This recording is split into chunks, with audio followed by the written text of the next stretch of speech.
Welcome, viewers. Imagine a scenario where your heart attack strikes, leaving you sprawled, vulnerable on the floor. A surge of dread races through your veins, the relentless pull of death looming ominously. We won't dive into the hospital journey or the intricate treatments. Just envision death's spectre casting a dark shadow over your very existence, a fitting term indeed. However, an intriguing twist awaits. Stepping across to the other side, fear gradually dissipates. The transition, remarkably painless, liberates you from the physical vessel that once confined your essence. Picture this: an all-encompassing void where darkness prevails, intensifying your unease. Within this abyss lurks something malevolent, slithering and scurrying, a force that keeps you perpetually on edge. A solitary notion dominated my consciousness, an unrelenting awareness, the relentless pursuit directed towards me. Fear seized me, driving an urgent quest for the purported beacon meant to guide my escape. My movements, cautious and deliberate, revealed a faintly illuminated path in one direction. Simultaneously, an ominous hostility emanated from the opposite, dissuading any advance towards the beckoning radiance. The trepidation of drawing undue attention propelled me into the shadow's abyss, where silence and obscurity intermingled. Recumbent amidst the enveloping darkness, the sinister reverberations and ominous echoes resonated malevolently, shrouded in uncertainty. The dilemma immobilized me, rendering the next course of action an elusive enigma. Any semblance of movement threatened imminent exposure, the ambient commotion serving as an ever-watchful sentinel. A desperate plea escaped my lips: God, aid me. The ensuing pandemonium, a sudden dispersal in all directions, accompanied an overwhelming surge, an embrace of profound love and unwavering trust. A palpable force, radiating palpably, its ascension akin to traversing vast distances, demanding half an hour at supersonic velocities to reach its crescendo.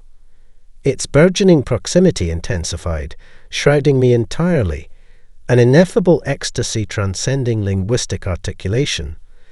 Levitated gently, cradled by entities exuding reassurance akin to a mother's embrace of a newborn. Gazing upwards, benevolent figures draped in ebony robes, veiled countenances reflecting screens, communicated through emotions and a harmonious resonance transcending verbal dialect. Clarity dawned, eschewing the pursuit of knowledge, embracing comprehension. A pause before an indistinct entity-defying fixation, resistant to my visual grasp. Unfurling what resembled an expansive pouch of supple seed, enshrouding us upon entry, disseminating an expansive repertoire of insights through radiant telepathy. The crux of their communication emphasized dominion over this realm, a dominion without confines, shaping and manifesting without constraints. The sole caveat: once vanquished, reclamation stood as an insurmountable impossibility. Envision a sanctuary, a haven, their directive. Instantaneously, materialization ensued. Minor flaws corrected instantaneously, akin to Mercury's fluid transmutation, before their departure. Embarking on an odyssey within this newfound domain, ensconced within an opulent recliner, savouring serenity's embrace, abruptly, their insistence summoned my return to the alternate realm. Resistance ensued, futile against their determined resolve to extract me from the pod's sanctum.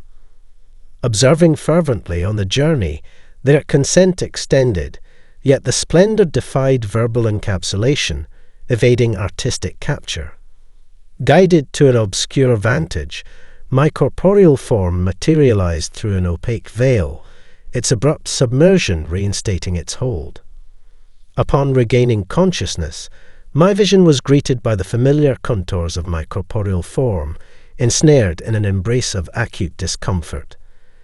A medical practitioner, flanked by a vigilant nurse, stood sentinel, querying my cognizance of my whereabouts. With a clinical cadence, the physician delineated potential afflictions: shattered ribs and a disjointed shoulder. In elucidation, he unveiled the tethering to a balloon pump, elucidating the prospect of convalescence aiding in the restoration of cognition and bodily functions previously ensnared by the grip of oxygen deprivation. A grotesque protrusion akin to a swollen orb, nestling beneath the surface of my chest on the starboard side, greeted my gaze. The agony surging through my being bespoke the violation of my somatic sanctum. My tentative endeavour to mobilize my dexterous appendage yielded naught but a surge of searing pain. Abruptly, the ethereal veil unfurled once more, ushering me into the presence of enigmatic entities, love and truth, who awaited my return. Their query pierced the veil of my consciousness, questioning the haste of my resurgence. The placement of a lustrous chrome beacon upon my thorax emanated a palliative reassurance. Their solicitous inquiry extended beyond my mere return to the confines I affectionately deem my sanctuary. My dissent to their offer evoked their assurance that upon my reclamation the refuge would be primed for my homecoming. Thus concludes the recounting of today's vicissitudes.